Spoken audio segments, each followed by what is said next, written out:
Hello and welcome to the unboxing of the Lenovo Ideapad Slim 3i Intel Core i5 10th generation 15.6 FHD thin and light laptop.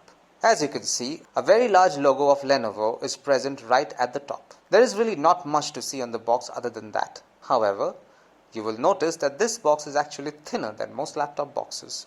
Now it's time to open the box. Remove the laptop very gently.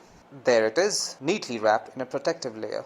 Let's keep the laptop here and look at what else is there in the box. There are some documents, one of which is a setup guide for the laptop, a very important document.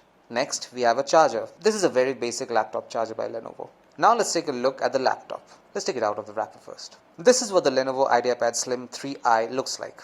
You will notice the Lenovo logo on the lower right corner here. There is a sticker at the bottom that says that this laptop comes with Windows 10 Home version pre-installed. Now back to the laptop. This is a very stylishly designed laptop, no doubt. It is also super lightweight and is less than 2 centimeters in thickness.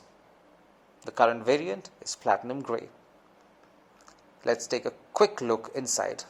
Now these are backlit boards and they sport a nice finish. The monitor has ultra thin bezels on two sides. Also, this laptop runs on 10th Gen Intel Core i5 processor. And that's all you will find inside this box. Thank you for watching.